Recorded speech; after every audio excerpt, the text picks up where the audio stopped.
সেই আকীদাই আজকে ইমাম আবু হানিফার মাযহাবের প্রতি সম্পৃক্ত করে মাযহাবের অনুসারীরা তা পালন করে আসছেন। এটি অত্যন্ত দুঃখজনক বিষয়। প্রিয় ভাইরা আমার, আজকে এই মেরাজের শিক্ষা যদি আমরা চিন্তা করি, তাহলে মেরাজের শিক্ষাও ইমাম আবু হানিফা রাহিমাহুল্লাহর আল্লাহর বিষয়ে যে প্রকৃত আকীদা, সেই আকীদারই শিক্ষা দিয়ে যায়। সময় খুব দীর্ঘ নয়, নির্দিষ্ট সময়ের মধ্যে আলোচনা শেষ করার চেষ্টা করব। কর্তৃপক্ষকে ধন্যবাদ জানাই। আমি বলেছিলাম যে আগামীকালকে আমাকে জুমা পড়তে হবে সেই ব্রাহ্মণবাড়িয়া, যার ফলে ফজরের পরে আমাকে রওনা দিতে হবে। এজন্য আজকে গভীর রাতে যেন আমাকে সময় না দিয়ে প্রথমের দিকেই দেন। কর্তৃপক্ষ সেটি চেষ্টা করেছেন, এজন্য কর্তৃপক্ষকে মোবারকবাদ জানাচ্ছি, ধন্যবাদ জানাচ্ছি। সম্মানিত সমবেত দিনী ভাই সকল, কোরআন সুন্নাহর দলিলের আলোকে ইসরা ও মেরাজ বিষয়ে আমার আলোচনা। প্রচলিত সমাজে ইসরা ও মেরাজ পালন করা হয় রজব মাসের 26 দিবাগত 27 রাত। এটিকে শবে মেরাজ হিসাবে উদযাপন করা হয়। আমরা যদি কোরআন সুন্নাহর দলিলের আলোকে বিষয়টিকে বিচার করতে চাই, তাহলে আমাদের কাছে স্পষ্ট হবে যে রজব মাসে মেরাজ সংঘটিত হয়েছে এমন কোন নির্ভরযোগ্য গ্রহণযোগ্য কোন প্রমাণ নেই। বলবেন তা কিভাবে? প্রথম বিষয়, গোটা কোরআনুল কারীমে খুঁজে দেখুন মেরাজ কখন সংঘটিত হয়েছে, ইসরা কখন সংঘটিত হয়েছে। তার প্রমাণ শুধু এতটুকু পাওয়া যায় যে ইসরা সংঘটিত হয়েছে রাতের বেলা, দিনের বেলা নয়। যে আয়াতটি আমি শুরুতে পেশ করেছি, আল্লাহ বলেন সুবহানাল্লাযী আসরা বিআবদিহি লাইলান মিনাল মাসজিদিল হারাম ইলাল মাসজিদিল আকসা আল্লাযী বারাকনা হাওলাহু লিনুরিয়াহু মিন আয়াতিনা ইন্নাহু হুয়াস সামিউল বাসীর। আল্লাহ বলেন সুবহানাল্লাযী আসরা বিআবদিহি, সেই সত্তার পবিত্রতা বর্ণনা করছি যিনি সে বান্দাকে রাতের বেলা মসজিদে হারাম থেকে মসজিদে আকসা পর্যন্ত ভ্রমণ করালেন। আল্লাহ রাব্বুল আলামিন কোরআন কারীমে এই ইসরা তাহলে রাতের বেলা এক জায়গা থেকে আরেক জায়গায় ভ্রমণ করানো, আর মেরাজ তা হলো ঊর্ধ্বে গমন হওয়া। দুটোই কোরআনের আলোচনায় এসেছে। একটি হলো সূরা বনী ইসরাঈলের প্রথম আয়াতে, অপরটি হচ্ছে সূরা নাজমের 18 নম্বর আয়াত এবং পূর্ববর্তী আয়াতগুলিতে। দুটি কোরআন মাজিদে এসেছে, কিন্তু কোরআন মাজিদে শুধু এতটুকুই তথ্য পাওয়া যায় যে এই ইসরা এবং মেরাজ সংঘটিত হয়েছে রাতের বেলা, দিনের বেলা নয়। কিন্তু কোন সালে, কোন মাসে, তা কোরআন এবং সুন্নাহয় স্পষ্ট কোনো প্রমাণ পাওয়া যায় না। আর এতটুকু প্রমাণ পাওয়া যায় যে ইসরা ও মেরাজ সংঘটিত হয়েছে হিজরতের পূর্বে, মক্কার জীবনে, মদিনার জীবনে নয়। ঠিক একইভাবে যদি আমরা হাদিসে লক্ষ্য করি, সেই হাদিসেও একইভাবে প্রমাণ পাওয়া যায় ইসরা ও মেরাজ সংঘটিত হয়েছে রাতের বেলা, ইসরা ও মেরাজ সংঘটিত হয়েছে রাতের বেলা, দিনের বেলা নয়। কোন মাসে, কোন সালে তা হাদিসেও নির্দিষ্ট করে বলা হয়নি। কোরআন এবং সুন্নাহর আলোকে ইসরা ও মেরাজ সংগঠিত হওয়া যে সময়কাল প্রমাণিত হয়, প্রথম বিষয় হলো হিজরতের পূর্বে, দ্বিতীয় বিষয় হলো তা রাতে, দিনের বেলা নয়। কিন্তু হিজরতের পূর্বে কোন মাসে, কোন সালে, এ নিয়ে ঐতিহাসিকগণ প্রায় 10 থেকে 12টি মতামত ব্যক্ত করেছেন, যেগুলি আল্লামা শফিউর রহমান মুবারকপুরী রাহিমাহুল্লাহ তিনি আর রাহিকুল মাকতুমে বর্ণনা করেছেন। সেগুলির মধ্যে আমাদের সমাজে যে মতটিকে বলা হয় তা হচ্ছে ইসরা ও মেরাজ সংগঠিত হয়েছে নবুয়তের 10ম বছরে রজব মাসে 26 দিবাগত 27 রাতে। আমরা বলবো কোরআন এবং সহিহ হাদিসের আলোকে এই মতটি কখনোই গ্রহণযোগ্য নয়। ঠিক অনুরূপভাবে যদি আমরা ইতিহাসের আলোকে বিষয়টিকে বিচার করতে চাই, তাহলে প্রমাণিত হয় এই মতটি কখনো নির্ভরযোগ্য নয়। কারণ এই বিষয়ে সকলেই একমত যে এই মেরাজের রাত্রিতে আল্লাহ রাব্বুল আলামিন নবী মুহাম্মদ সাল্লাল্লাহু আলাইহি ওয়াসাল্লামের উম্মতের জন্য 50 ওয়াক্ত সালাত ফরজ করেছেন। কয় ওয়াক্ত? 50। কিন্তু আল্লাহ রাব্বুল আলামিন মানুষের প্রতি সদয় হয়ে নবী মুহাম্মদ সাল্লাল্লাহু আলাইহি ওয়াসাল্লামের বারংবার আবেদনের ভিত্তিতে সেই 50-এর শূন্যটাকে মাইনাস করে শুধুমাত্র রেখেছেন কত? 5। সকলেই একমত যে এই মেরাজ সংগঠিত হয়েছে এই 5 ওয়াক্ত সালাত নির্দেশ এসেছে এই মেরাজের রাত্রিতে। এই বিষয়টি স্পষ্ট। উম্মুল মুমিনিন খাদিজা রাদিয়াল্লাহু আনহা যতদিন জীবিত ছিলেন তিনি 5 ওয়াক্ত সালাত তার জীবনে পাননি।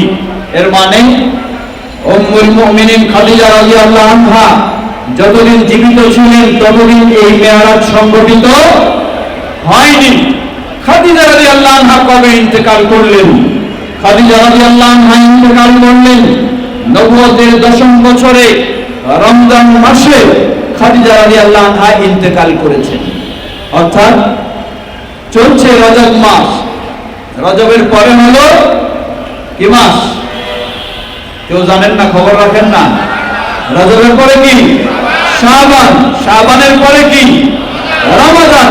তাহলে সেই রমাদান মাসে উম্মুল মুমিনিন খাদিজা রাদিয়াল্লাহু আনহা ইন্তেকাল করলেন, অথচ তিনি তার জীবনে 5 ওয়াক্ত সালাত পেলেন না। তাহলে কি হবে? সেই রমাদান মাসের আগেই, শাবানের আগেই এই রজব মাসেই মেরাজ সংগঠিত হয়েছে বলা হয়। সুতরাং ঐতিহাসিক দৃষ্টিকোণ থেকে যুক্তির আলোকেও বিষয়টিকে বিচার করলে প্রমাণিত হয় এই মত কখনো গ্রহণযোগ্য নয়। দ্বিতীয় বিষয়, কথা প্রসঙ্গেও যদি বলা হয়, মেনে নিলাম তর্কের খাতিরে এই রজব মাসে মেরাজ সংগঠিত হয়েছে, জেনে নিন মেরাজ রজব মাসে সংগঠিত হলেও এই মেরাজকে কেন্দ্র করে যেই রাত্রিতে এই মেরাজ সংগঠিত হয়েছে সেই রাত্রিতে আপনি কোনো ইবাদত করবেন, সেই রাত্রিতে জাগবেন, সেই রাত্রিতে সালাত আদায় করবেন, বা সেই রাত্রিতে তাসবিহ তাহলিল বা আরো বিশেষ কোনো ইবাদত করবেন, বা পরের দিনে বিশেষ কোনো সিয়াম পালন করবেন, তা অবশ্যই নবী মুহাম্মদ সাল্লাল্লাহু আলাইহি ওয়াসাল্লাম ও খোলাফায়ে রাশিদিন থেকে প্রমাণিত হতে হবে।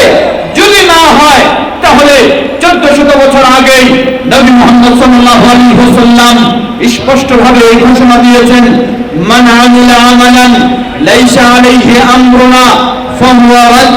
যে ব্যক্তি ইসলামের এমন কোন আমল করবে, এমন কোন ইবাদত করবে যে ইবাদতের ক্ষেত্রে আমাদের কোন নিয়ম নীতি নির্দেশনা নেই, ফাহুয়া রাদ্দুন আই মারদুদুন গায়রু মাকবুলিন, তা কখনো আল্লাহর কাছে কবুল হবে না, তা প্রত্যাখ্যানযোগ্য, কখনো গ্রহণযোগ্য হবে না।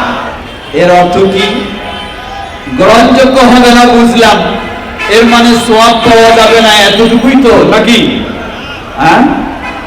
না, এক হলো সওয়াব পাওয়া যাবে না, দ্বিতীয় হলো ইসলামে যে ইবাদত নাই সেই ইবাদত যদি করতে চান তাহলে এই ইবাদতের নাম কি হবে? বিদআত। বিদআত করলে তো সওয়াবই পাওয়া যায়। হ্যাঁ, বিদআতের পরিণতি তো জান্নাতেই নাকি? দুঃখের বিষয় আলেমেরা, তথাকথিত আলেমগণ কিভাবে মানুষকে বেদাতের পথে জড়িয়ে দিয়েছেন লক্ষ্য করুন। তারা বেদাতকে বিভক্ত করলেন, একটি হলো বেদাতে হাসানা, আরেকটি হলো বেদাতে সাইয়্যা। সুতরাং শবে মেরাজকে কেন্দ্র করে যদি কোনো ইবাদত করেন অসুবিধা নাই, এটি হয়ে যাবে কি বেদাতে হাসানা, অসুবিধা তো নাই। অথচ পৃথিবীর শ্রেষ্ঠ মুফতি নবী মুহাম্মদ সাল্লাল্লাহু আলাইহি ওয়াসাল্লাম 1400 বছর আগে তার প্রতিটি খুতবার ভূমিকায় মসজিদে নববীর মেম্বারে দাঁড়িয়ে তিনি বলে দিতেন, আম্মা বা'দ ফাইন্না খায়রাল হাদিস কিতাবুল্লাহ ওয়া খায়রাল হাদি হাদি মুহাম্মাদিন সাল্লাল্লাহু আলাইহি ওয়াসাল্লাম ওয়া শাররাল উমুরি মুহদাসাতুহা ওয়া কুল্লু মুহদাসাতিন বিদআহ ওয়া কুল্লু বিদআতিন দালালাহ। নবী মুহাম্মদ সাল্লাল্লাহু আলাইহি ওয়াসাল্লাম 1400 বছর আগে বিষয়টিকে স্পষ্ট করে দিয়েছেন, কোন বেদাত কখনো বৈধ হতে পারে না, কোন বেদাত কখনো হেদায়েতের কাজ হতে পারে না। বেদাত মানেই হলো তার গুমরাহি পথভ্রষ্টতার কাজ। অন্য বর্ণনায় এসেছে ওয়া কুল্লু দালালাতিন ফিন্নার, আর এই বেদাত মানুষকে নিয়ে যায় পথভ্রষ্টতায়, আর এই পথভ্রষ্টতা মানুষকে নিয়ে যায় জাহান্নামে। সুতরাং একথা বলার কোনো সুযোগ নেই যে এই ইবাদতটি আমার গ্রহণযোগ্য হবে না, তাতে হয়তো সওয়াব পাবো না, আর তো বেশি অসুবিধা নেই। জেনারেল নিশ্চিতভাবে ইসলামের কোন ইবাদত করলে হয় সেই ইবাদতের মাধ্যমে আপনি সওয়াব লাভ করবেন এবং জান্নাতে যাবেন, নয় সেই ইবাদতের মাধ্যমে আপনি গুনাহগার হবেন এবং জাহান্নামে যাবেন। এর ভিন্ন কোনো পথ নেই। প্রিয় ভাইরা আমার, তাই ইসলামে মন করা কোনো ইবাদতের সুযোগ নেই। অতএব আমরা স্পষ্টভাবে বলতে পারি, এক হলো প্রচলিত সমাজে শবে মেরাজকে কেন্দ্র করে যে দিন তারিখ বলা হয় সেটি সঠিক নয়। দ্বিতীয় হলো এই বিষয়ে নবী মুহাম্মদ সাল্লাল্লাহু আলাইহি ওয়াসাল্লাম খোলাফায়ে রাশিদিন থেকে শবে মেরাজকে কেন্দ্র করে বিশেষ কোন ইবাদত প্রমাণিত হয়নি। এরপরেও কেউ যদি করে থাকে তা অবশ্যই গুনাহের কাজ হবে, তা অবশ্যই ভ্রষ্টতার কাজ হবে, তা অবশ্যই জাহান্নামে যাওয়ার কাজ হবে, কখনো জান্নাতে যাওয়ার কাজ হতে পারে। প্রিয় ভাইরা আমার, আসুন তাহলে মেরাজকে কেন্দ্র করে আমাদের কি কিছুই করার নেই? জবাব, অবশ্যই মেরাজকে কেন্দ্র করে কিছু করার রয়েছে। যদি মেরাজ কোরআন এবং সুন্নাহয় প্রমাণিত হয় তাহলে অবশ্যই মেরাজকে কেন্দ্র করে কিছু করার একজন মুসলিমের রয়েছে। যেহেতু আমরা আগেই বলেছি মেরাজ, ইসরা এবং মেরাজ কোরআনুল কারীমে প্রমাণিত হয়েছে। ইসরা এবং মেরাজ সহিহ বুখারী, মুসলিম সহ গ্রহণযোগ্য অসংখ্য হাদিসে প্রমাণিত হয়েছে। অতএব ইসরা ও মেরাজে আমাদের অবশ্যই কিছু করণীয় রয়েছে। সেই করণীয় কি? সেই করণীয়ের মধ্যে প্রথম বিষয় হলো আমাকে এই আকীদা পোষণ করতে হবে, আমাকে ঈমান আনতে হবে যে আল্লাহ রাব্বুল আলামিন তার প্রিয় রাসূল মুহাম্মদ সাল্লাল্লাহু আলাইহি ওয়াসাল্লামের নবুয়ত ও রিসালাত প্রমাণের জন্য যে সমস্ত মুআজিজা দিয়েছেন সেই মুআজিজাগুলির মধ্যে অন্যতম মুআজিজা হলো একটি এই ইসরা ও মিরাজ। এর মাধ্যমে আল্লাহ রাব্বুল আলামিন নবী মুহাম্মদ সাল্লাল্লাহু আলাইহি ওয়াসাল্লামের নবুয়ত ও রিসালাতকে প্রমাণিত করেছেন। যেমন উদাহরণস্বরূপ নবী সাল্লাল্লাহু আলাইহি ওয়াসাল্লাম রাতের বেলা ইসরা মিরাজ সংঘটিত হলো, সকাল বেলা এসে মক্কার মানুষদেরকে জানালেন আজকের রাতে এই ঘটে গেছে।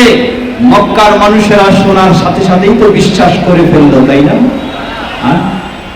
কি বলল তারা?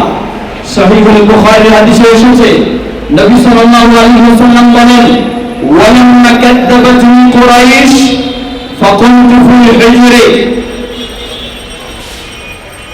فجل الله لي بيت المقدس فتفدت أنظر إليه وأخبرهم عن آياته رواه البخاري নবী সাল্লাল্লাহু আলাইহি ওয়াসাল্লাম বলেন আমি যখন এই ইসরা ও মিরাজের সংবাদ মক্কার মানুষদেরকে দিলাম, কুরাইশের মানুষদেরকে জানালাম, তারা এটিকে বিশ্বাস করল না।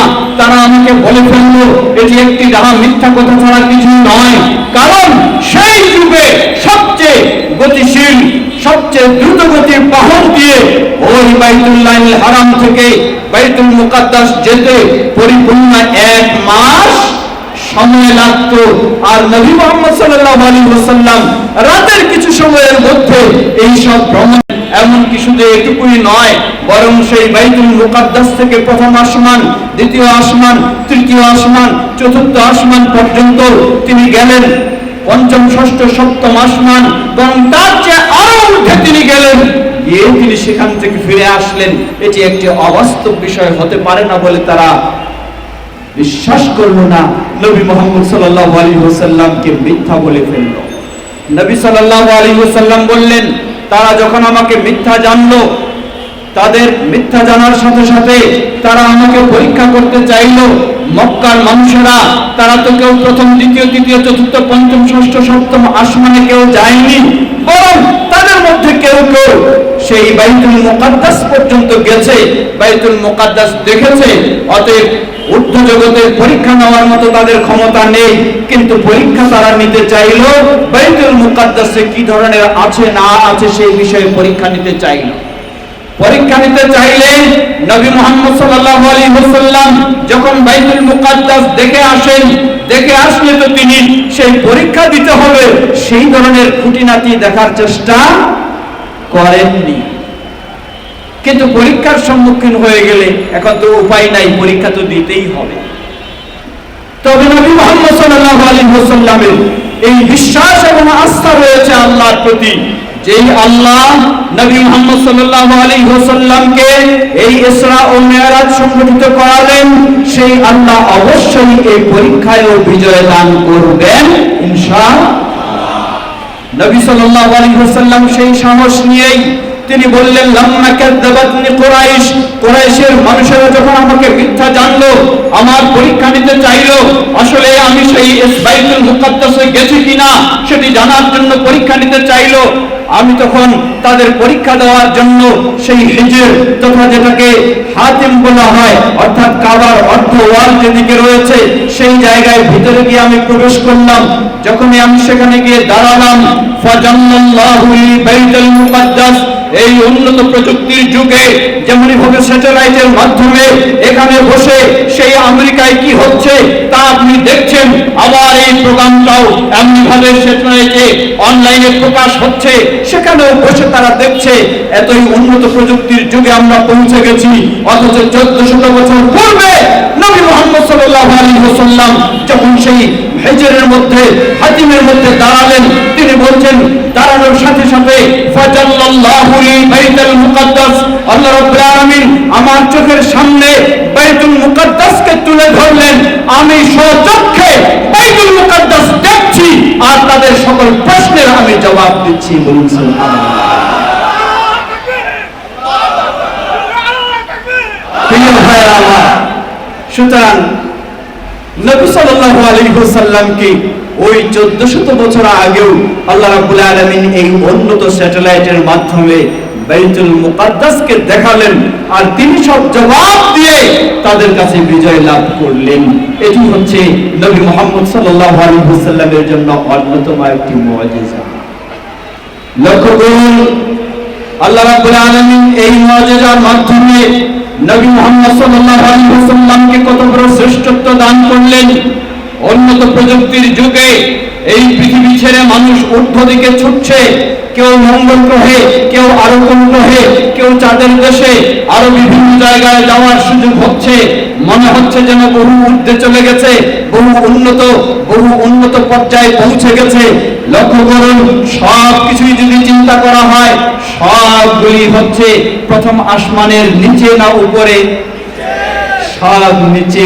অথচ 1400 বছর আগে আল্লাহ রাব্বুল আলামিন নবী মুহাম্মদ সাল্লাল্লাহু আলাইহি ওয়াসাল্লামকে সশরীরে জাগ্রত অবস্থায় বাস্তবভাবে নবী মুহাম্মদ সাল্লাল্লাহু আলাইহি ওয়াসাল্লামকে এই সব গ্রহের ঊর্ধ্বে প্রথম আসমানে, দ্বিতীয় আসমানে আরো 500 বছর ঊর্ধ্বে, তৃতীয় আসমানে আরো 500 বছর ঊর্ধ্বে, চতুর্থ আসমানে আরো 500 বছর ঊর্ধ্বে, পঞ্চম আসমানে আরো 500 বছর ঊর্ধ্বে, ষষ্ঠ আসমানে আরো 500 বছর ঊর্ধ্বে, সপ্তম আসমানে আরো ঊর্ধ্বে, যেখানে জিবরিল আলাইহিস সালামেরও যাওয়ার সুযোগ ছিল না, সেখান পর্যন্ত আল্লাহ রাব্বুল আলামিন এমন ঊর্ধ্বে নিয়ে গেলেন যা কিয়ামত পর্যন্ত কোন মানুষের সেই ঊর্ধ্বে যাওয়া সম্ভব হবে না।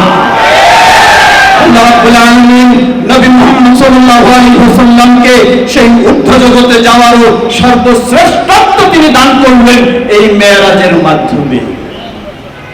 প্রিয় ভাইরা আমার, সুতরাং এই মেরাজ হচ্ছে নবী মুহাম্মদ সাল্লাল্লাহু আলাইহি ওয়াসাল্লামের জন্য একটি বড় ধরনের মুজিজা, যার মাধ্যমে আল্লাহ রাব্বুল আলামিন তার নবুয়ত ও রিসালাতের সত্যতাকে প্রমাণ করলেন।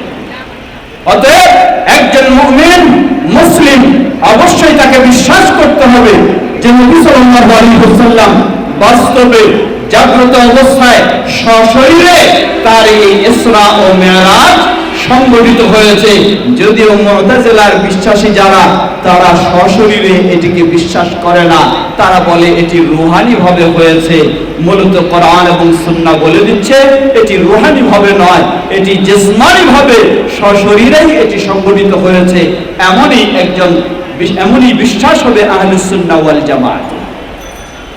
সম্মানিত সমবেত দিনী ভাই সকল, ঠিক একই ভাবে আসুন, প্রথম হলো ঈমান আনা, দ্বিতীয় হলো এই মেরাজ থেকে আমাদের শিক্ষণীয় বিষয় কি। মেরাজ থেকে আকীদার বহু বিষয় আমাদের শিক্ষণীয় রয়েছে।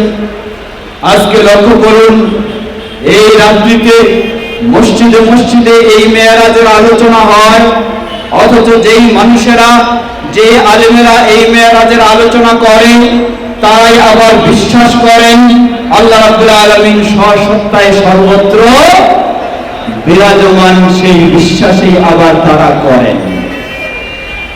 আশ্চর্যের বিষয়, মানুষ যখন কোরআন এবং হাদিস থেকে দলিল গ্রহণ করে তার আকীদা নিতে চাইবে না, তখন কোরআন এবং হাদিস তার সামনে থাকলেও সে অন্ধের মতো তা থেকে কোনো শিক্ষা নিতে পারবে না। যখনই তার বিশ্বাস হবে যে আমাকে কোরআন এবং সুন্নাহ থেকে দলিল নিতে হবে, বুজুর্গ কি বলেছেন, মুফতি কি বলেছেন, ইমাম কি বলেছেন, কাউস কুতুব কি বলেছেন, সেটি আমার আকীদা নয়। আমার আকীদা হলো কোরআন এবং সুন্নাহ কি বলে। এটি যখন কোন মুসলিমের বিশ্বাস হবে, তখনই তার পক্ষে সম্ভব হবে কোরআন এবং সুন্নাহ থেকে সঠিক আকীদা গ্রহণ করা, যেটি হচ্ছে আহলুল হাদিসদের নীতি ও আদর্শ। বলুন আলহামদুলিল্লাহ। লক্ষ্য করুন, ইমাম হানাফি মাযহাবের একজন প্রসিদ্ধ ইমাম, ইমাম ইবনে আবিল ইজ আল হানাফি রাহিমাহুল্লাহ, ইমাম ইবনে আবিল ইজ আল হানাফি রাহিমাহুল্লাহ তিনি বলেন, ওয়াফি হাদিসিল মি'রাজ সুবুতু সিফাতিল উলুই লিল্লাহি আযজা ওয়া জাল্লা লিমান তাদাব্বারা। যে ব্যক্তি মেরাজের হাদিসগুলি নিয়ে একটু চিন্তা করবে, মেরাজের বিষয়গুলি নিয়ে একটু ভাববে, তাহলে ওই ব্যক্তির কাছে স্পষ্ট হয়ে যায় যে আল্লাহ সুবহানাহু ওয়া তাআলা সত্তায় সর্বত্র বিরাজমান নন, আল্লাহ রয়েছেন আরশের উপরে। ইমাম ইবনে আবিল ইজ আল হানাফি, হানাফি মাযহাবের প্রসিদ্ধ ইমাম, তিনি বলেন যে ব্যক্তি এই মেরাজের হাদিসগুলি নিয়ে একটু ভাববে, তার কাছে স্পষ্ট হয়ে যায় যে আল্লাহ রাব্বুল আলামিন সত্তায় সর্বত্র বিরাজমান নন, তিনি রয়েছেন কোথায়? সপ্ত আসমানের ঊর্ধ্বে আরশের উপরে। বলুন সুবহানাল্লাহ। কারণ নবী মুহাম্মদ সাল্লাল্লাহু আলাইহি ওয়াসাল্লাম তিনি পৃথিবীর বুকে সবচেয়ে শ্রেষ্ঠ জায়গা হলো বাইতুল্লাহিল হারাম। সেই বাইতুল্লাহিল হারামেও আল্লাহর অতি নিকটে পৌঁছার সুযোগ পাননি, বাইতুল মুকাদ্দাসে চলে গেলেন, সেখানেও আল্লাহর অতি নিকটে যাওয়ার সুযোগ পাননি। ঊর্ধ্ব আকাশে চললেন প্রথম আসমানে, সেখানেও আল্লাহর অতি নিকটে যাওয়ার সুযোগ হয়নি। দ্বিতীয় আসমানেও নয়, তৃতীয় আসমানেও নয়, চতুর্থেও নয়, পঞ্চমেও নয়, ষষ্ঠেও নয়, সপ্তমেও নয়।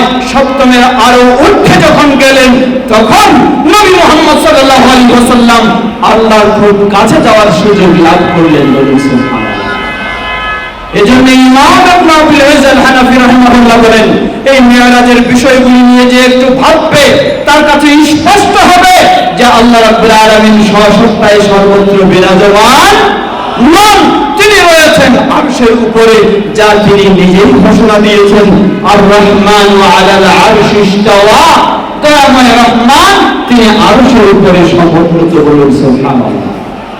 প্রিয় ভাইরা আমার, যে আকীদাটি স্পষ্ট একটি আকীদার বিষয়, যা ইমাম আবু হানিফা রাহিমাহুল্লাহ 1300 বছর পূর্বেই, যারা আজকে আল্লাহ সুবহানাহু ওয়া তাআলা সর্বত্র সর্বত্র বিরাজমান এই আকীদা পোষণ করে, ইমাম আবু হানিফা রাহিমাহুল্লাহ 1300 বছর পূর্বে তাদেরকে কুফরি আকীদায় তারা বিশ্বাসী বলে ঘোষণা দিয়েছে। কারণ ইমাম আবু হানিফা রাহিমাহুল্লাহ এই আয়াত দিয়ে দলিল দিচ্ছেন। তিনি বলছেন, স্বয়ং আল্লাহ যেখানে বলেছেন আর রহমান আলাল আরশি ইস্তাওয়া, দয়াময় রহমান তিনি আরশের উপরে রয়েছেন, সেখানে আল্লাহ রাব্বুল আলামিন সর্বত্র বিরাজমান অথবা কোথায় রয়েছেন তা জানি না, এই ধরনের কোনো বিশ্বাস করার সুযোগ নেই। কিন্তু আফসোসের সাথে বলতে হয়, আজকে সেই ইমাম আবু হানিফার অনুসারী হওয়া সত্ত্বেও ইমাম আবু হানিফার আকীদাকে গ্রহণ করা হয়নি। এজন্য একটু আপনাদের সুখবর জানাতে চাই, আমার পিএইচডির যে গবেষণা, সেই গবেষণাটি হচ্ছে ইলমুত তাওহীদে ইমাম আবু হানিফা রাহিমাহুল্লাহর অবদান। আমাকে একজন ইউনিভার্সিটির টিচার তিনি প্রশ্ন করে বসলেন। তিনি বললেন, তিনি জানেন আমি আহলে হাদিস মানুষ, তিনি বললেন যে আপনি ইমাম আবু হানিফা রাহিমাহুল্লাহর বিষয়ে কেন থিসিস করবেন, কেন গবেষণা করবেন? কারণ তিনি বলতে চান যে আমরা তো ইমাম আবু হানিফাকে মানি না, তাহলে আমি কেন ইমাম আবু হানিফা রাহিমাহুল্লাহর বিষয়ে করব? এটাই হলো তার যুক্তি। আমি বললাম, দেখুন, বাস্তবে আফসোসের সাথে বলতে হয়, আপনারা ইমাম আবু হানিফা রাহিমাহুল্লাহর অনুসরণ করেন ঠিকই, কিন্তু ইমাম আবু হানিফা রাহিমাহুল্লাহর আল্লাহর বিষয়ে যে সঠিক আকীদা রয়েছে, সেই আকীদাকে আপনারা মানেন না, যার কারণে আহলে হাদিস হন ইমাম আবু হানিফা রাহিমাহুল্লাহর বিষয়ে আমাকে গবেষণা করতে হচ্ছে। সেই গবেষণায় আমি বিষয়টিকে তুলে ধরেছি কোরআন এবং সুন্নাহর আলোকে, এবং ইমাম আবু হানিফা রাহিমাহুল্লাহ থেকে প্রমাণিত তিনি আল্লাহর ব্যাপারে সেই সঠিক আকীদাই পোষণ করেন, যেই আকীদা কোরআন এবং সুন্নাহয় প্রমাণিত হয়েছে, তা হলো আল্লাহ রাব্বুল আলামিন সসত্তায় সর্বত্র বিরাজমান নন, তিনি রয়েছেন আরশের উপরে। ঠিক তেমনি ভাবে আল্লাহ রাব্বুল আলামিন কখনো নিরাকার নন, রয়েছে আল্লাহ সুবহানাহু ওয়া তাআলার সুস্পষ্ট গুণাবলী। বলুন সুবহানাল্লাহ। সেটি বাংলায় প্রকাশ হবে ইনশাআল্লাহ, যার মাধ্যমে আশা করি আল্লাহ রাব্বুল আলামিন যারা ইমাম আবু হানিফা রাহিমাহুল্লাহর অনুসারী হওয়া সত্ত্বেও ভ্রান্ত আকীদায় রয়েছে, তাদের আকীদার সংশোধন হবে বলে আশা করি ইনশাআল্লাহ। প্রিয় ভাই আমার, এই ইসরা ও মিরাজ আমাদেরকে শিক্ষা দিচ্ছে, একজন মুমিন মুসলিম আল্লাহর বিষয়ে আকীদা পোষণ করবে, আল্লাহ সুবহানাহু ওয়া তাআলা সসত্তায় সর্বত্র বিরাজমান নন, বরং আল্লাহ সুবহানাহু ওয়া তাআলা রয়েছেন সপ্ত আসমানের ঊর্ধ্বে আরশের উপরে। সেই আরশের উপর থেকেই সেখানে আল্লাহ রয়েছেন, কিন্তু সেখান থেকেই দর্শনের দিক থেকে, শ্রবণের দিক থেকে, জ্ঞানের দিক থেকে, ক্ষমতার দিক থেকে আল্লাহ সুবহানাহু ওয়া তাআলা সর্বত্র রয়েছেন। আল্লাহ রাব্বুল আলামিন সসত্তায় রয়েছেন আরশের উপরে, আর দর্শন, শ্রবণ, জ্ঞান এবং ক্ষমতা ইত্যাদির দিক থেকে রয়েছেন আল্লাহ রাব্বুল আলামিন সর্বত্র। কত গভীরে কিছু পড়া হয় আল্লাহ রাব্বুল আলামিন তা দেখেন, কত গোপনে কিছু বলা হয় আল্লাহ রাব্বুল আলামিন তা শোনেন। সেই শোনার দিক থেকে, সেই দেখার দিক থেকে, সেই জানার দিক থেকে, সেই ক্ষমতার দিক থেকে আল্লাহ রাব্বুল আলামিন সর্বত্র রয়েছেন, কিন্তু সসত্তায় তিনি রয়েছেন আরশের উপরে, যা স্পষ্টভাবে স্বয়ং আল্লাহ 7টি আয়াতে তিনি স্পষ্টভাবে বর্ণনা দিয়েছেন। এই আকীদায় শিক্ষা দিচ্ছে আমাদেরকে এই ইসরা ও মিরাজ। সম্মানিত সমবেত দিনী ভাই ও বোনেরা, এই ইসরা ও মিরাজ আমাদেরকে শিক্ষা দেয় একটি বড় গুরুত্বপূর্ণ বিষয়। তা হলো আল্লাহ রাব্বুল আলামিন নবী মুহাম্মদ সাল্লাল্লাহু আলাইহি ওয়াসাল্লামকে এই ইসরা ও মিরাজের রাতে 50 ওয়াক্ত সালাত দিয়েছেন। 50 ওয়াক্ত সালাত কখন দিয়েছেন বলুন? কখন? এই ইসরা ও মিরাজের রাতে। আফসোস করে বলতে হয়, একজন মানুষ ইমাম সাহেবকে, খতিব সাহেবকে বারে বারে জিজ্ঞাসা করে কখন সেই শবে মেরাজে সে রাত জাগবে, শবে মেরাজে সে ইবাদত করবে, শবে মেরাজে সে বিশেষ সালাত আদায় করবে, অথচ এই মেরাজের রাতে 5 ওয়াক্ত সালাত ফরজ হয়েছে। গোটা বছরে তার 5 ওয়াক্ত সালাতের খোঁজ খবর পাওয়া যায় না। এভাবেই ইসলাম নষ্ট হয়ে যাচ্ছে। এভাবেই ইবলিস মানুষকে বেদাতের দিকে জড়িয়ে দিয়ে ইসলাম থেকে বের করে নিচ্ছে। ইবলিস একজন মানুষকে বুঝতে, 5 ওয়াক্ত সালাত তুমি আদায় করতে পারো না পারো অসুবিধা নেই, কিন্তু শবে মেরাজে সালাত যেন তোমার না ছুটে যায়। অথচ এই মেরাজের শিক্ষা হলো দিন রাত 24 ঘন্টায় একজন মুসলিমকে 5 ওয়াক্ত সালাত আদায় করতে হবে। শুধু সালাত আদায় নয়, যে কথাটি স্পষ্ট করে বলতে চাই, এই মেরাজে 5 ওয়াক্ত সালাত এসেছে ইমাম আবু হানিফা রাহিমাহুল্লাহর মাধ্যমে, তাই না? তাহলে ইমাম মালিকের মাধ্যমে, ইমাম শাফিঈর মাধ্যমে, ইমাম আহমদ বিন হাম্বলের মাধ্যমে, ইমাম বুখারীর মাধ্যমে, ইমাম মুসলিমের মাধ্যমে, কারোর মাধ্যমে নয়। এই মেরাজের রাতেই 5 ওয়াক্ত সালাত এসেছে সর্বশ্রেষ্ঠ ইমাম, যিনি ইমামে আজম, সেই নবী মুহাম্মদ সাল্লাল্লাহু আলাইহি ওয়াসাল্লাম, তার মাধ্যমে এই মেরাজের রাতেই 5 ওয়াক্ত সালাত এসেছে। অতএব একজন মুসলিমকে একদিকে যেমন তাকে 5 ওয়াক্ত সালাত আদায় করতে হবে, অপরদিকে তাকে মনে করতে হবে যেহেতু এই 5 ওয়াক্ত সালাত ইমাম আবু হানিফার মাধ্যমে আসেনি, কোন গাউস কুতুবের মাধ্যমে আসেনি, কোন পীর ফকিরের মাধ্যমে আসেনি, কোন মুর্শিদের মাধ্যমে আসেনি, কোন কুতুবের মাধ্যমে আসেনি, সুতরাং এই 5 ওয়াক্ত সালাত কোন ইমামের অনুসরণ করে করা যাবে না, কোন গাউস কুতুবের অনুসরণ করে করা যাবে না। এই 5 ওয়াক্ত সালাত আদায় করতে হবে প্রিয় নবী মুহাম্মদ সাল্লাল্লাহু আলাইহি ওয়াসাল্লামের অনুসরণ করে। এই মেরাজ সেই শিক্ষা দিয়ে যায়।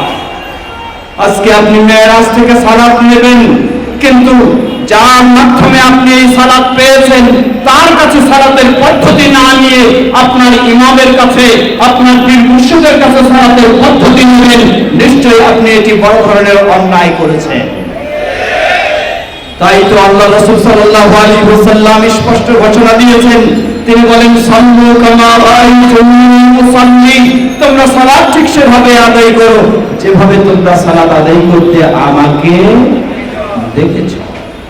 প্রিয় ভাইরা, প্রথম বিষয় হলো মেরাজের শিক্ষার মধ্যে হলো 5 ওয়াক্ত সালাত আমাকে আদায় করতেই হবে। লক্ষ্য করুন আজকে আমরা কত দুর্বল হয়ে গেছি। কেউ তার অফিসের ব্যস্ততার কারণে 5 ওয়াক্ত সালাত জামাতের সাথে সুন্দরভাবে আদায় করতে পারে না, কেউ তার ব্যবসা বাণিজ্যের ব্যস্ততার কারণে পারে না, কেউ তার পারিবারিক ব্যস্ততার কারণে পারে না, কেউ তার ক্ষেত খামারের ব্যস্ততার কারণে পারে না। আল্লাহ রাব্বুল আলামিন বান্দার প্রতি কত দয়া করেছেন, 24 ঘন্টায় 5 ওয়াক্ত দিয়েছেন, 24 ঘন্টায় তিনি দিয়েছিলেন 50 ওয়াক্ত। ওই 50 ওয়াক্ত যদি আল্লাহ বহাল রাখতেন, কোন মানুষের পক্ষে বলার সুযোগ ছিল না যে আমার পক্ষে পালন করা সম্ভব নয়, বলার সুযোগ ছিল না, কারণ পালন করতেই হবে। আমাকে যেহেতু জীবিত রেখেছেন কে? জীবিত রেখেছেন কে? সুস্থ রেখেছেন কে? চলার সুযোগ দিয়েছেন কে? অফিসে কাজ করার সুযোগ দিয়েছেন কে? ব্যবসায় বসার সুযোগ দিয়েছেন কে? ক্ষেত খামারে কাজ করার সুযোগ দিয়েছেন কে? যে আল্লাহ আমাকে সুস্থ রেখেছেন, যে আল্লাহ আমাকে জীবিত রেখেছেন, যে আল্লাহ আমাকে সর্বক্ষেত্রে কাজ করার সুযোগ দিয়েছেন। একজন মুসলিম হিসাবে আমাকে মনে রাখতে হবে, আমার জীবনে সেই আল্লাহরই সন্তুষ্টির জন্য 5 ওয়াক্ত সালাত আমাকে অবশ্যই আদায় করতে হবে। প্রিয় ভাইরা আমার, মনে রাখতে হবে মানুষের দুর্বলতা বহু রকমের, মানুষের ব্যস্ততা বহু রকমের। চলে গেল মাত্র কয়েকদিন আগে, এখনো তো পূর্ণভাবে চলে যায়নি, এখনো তার জের রয়েছে। কিসের জের রয়েছে বলেন তো? বলতে পারেন কিসের? ভুলে গেলেন এত তাড়াতাড়ি? করোনা। কিসে? করোনা। করোনার সময় তো অবস্থা তাই হয়েছিল, যেই মানুষের যত ব্যস্ততা, যেই মানুষ যত ব্যস্ত মানুষ, ওই মানুষ ততই অকর্মণ্য হয়ে ঘরে বসেছিল, ঠিক কিনা? যিনি যত বড়, তার পক্ষে তত ঘরের ভিতরে তিনি লুকায় ছিলেন, বাইরে বের হন নাই। সেই কথাগুলিকে মনে রাখতে হবে।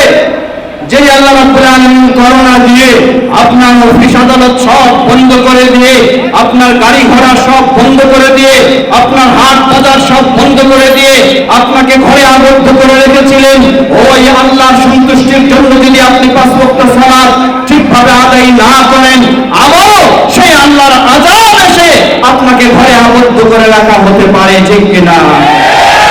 অতএব এই মেরাজ থেকে আমাদের সেই শিক্ষা নেওয়া উচিত, যেন আমরা একজন মুসলিম হিসাবে প্রতিদিন কমপক্ষে 5 ওয়াক্ত সালাত আদায় করতেই হবে। আর তা হতে হবে কার পদ্ধতি অনুযায়ী? নবী মুহাম্মদ সাল্লাল্লাহু আলাইহি ওয়াসাল্লাম এর পদ্ধতি অনুযায়ী। সম্মানিত সমবেত দিনী ভাই ও বোনেরা, এই মেরাজ আমাদেরকে আরো শিক্ষা দিয়ে যায়। কি শিক্ষা দিয়ে যায়? নবী মুহাম্মদ সাল্লাল্লাহু আলাইহি ওয়াসাল্লাম থেকে যা বিশুদ্ধভাবে প্রমাণিত, এই মেরাজের রাতে নবী সাল্লাল্লাহু আলাইহি ওয়াসাল্লামকে দেখানো হলো যাদেরকে শাস্তি দেওয়া হচ্ছে, সেই শাস্তিপ্রাপ্ত ব্যক্তিদের মধ্যে এক শ্রেণীর ব্যক্তি হলো যাদের হাতের নখগুলি হলো অনেক বড় বড়। সেই বড় বড় নখ দিয়ে তারা তাদের চেহারা ও পার্শ্ব দেশ থেকে সেই বস্তুগুলিকে খামচায় তুলে তুলে সেগুলি যেন ভক্ষণ করছে, বলুন নাউযুবিল্লাহ। এই মেরাজের রাতে সেটি দেখলেন, তা দেখানো হলো। আজকে আমাদের স্বভাব হয়েছে, আমাদের কালচার হয়ে গেছে, কোন ব্যক্তি বিষয় নিয়ে যত সমালোচনা করতে পারবো, যত পরনিন্দা করতে পারবো, তত যেন আমি আরো বেশি ভালো কাজ করছি, এমনই আমাদের একটি ধারণা হয়েছে। যেন ইসলামে এই বিষয়টিকে চরম জঘন্যতম অপরাধ হিসাবে এটিকে চিহ্নিত করা হয়েছে। অতএব একজন মুসলিম এই ক্ষেত্রে সচেতন, সতর্ক হয়ে তাকে শিক্ষা নিতে হবে। এই মেরাজ থেকে, এই মেরাজ থেকে শিক্ষা নিতে হবে এই জঘন্যতম অপরাধটিকে ইসলাম হারাম করে দিয়েছে। নবী সাল্লাল্লাহু আলাইহি ওয়াসাল্লাম দুটি কবরের পাশ দিয়ে যাচ্ছিলেন। যেই কবরবাসীকে আযাব দেওয়া হচ্ছে তাদের মধ্যে একটি হচ্ছে আন্নাহু ইয়ামশি বিন নামিমা। তার অপরাধ ছিল এতটুকুই, সে একজনের কথা আরেকজনের কাছে নিয়ে যায়, আরেকজনের কথা আরেকজনের কাছে বলে বেড়ায়। সমাজে অনেক মানুষই রয়েছে যারা এই সমস্ত কর্মকাণ্ড না করলে তৃপ্তি লাভ করতে পারি না, ঠিক কিনা? মনে রাখবেন, কাজটি মনে হয় খুব সহজ, মনে করি যে কি অসুবিধা, একজনের কথা আরেকজনকে জানালাম, একজনের কথা আরেকজনকে বললাম। নবী সাল্লাল্লাহু আলাইহি ওয়াসাল্লাম তাই বলেছেন, খুব বড় বিষয় তাকে আযাব দেওয়া হচ্ছে না, ছোট বিষয়ে। ছোট বিষয়ে মানে মানুষ এই কাজটাকে খুব ছোটই মনে করে থাকে, কিন্তু অপরাধের দিক থেকে সেটি কখনো ছোট নয়। এই মেরাজ থেকে সেই শিক্ষাই নবী মুহাম্মদ সাল্লাল্লাহু আলাইহি ওয়াসাল্লাম সরাসরি আল্লাহ রাব্বুল আলামিন তাকে তাই দেখালেন। যারা এই অপকর্মে জড়িয়ে থাকে তাদেরকে কিভাবে ভয়ঙ্কর শাস্তি দেওয়া হচ্ছে। প্রিয় ভাইরা আমার, সেই মেরাজ থেকে আমরা এই শিক্ষা নিয়ে আমাদের আদর্শ, আমাদের আখলাক যেন আরো সুন্দর করতে পারি, সেই চেষ্টা আমাদের সকলকে সব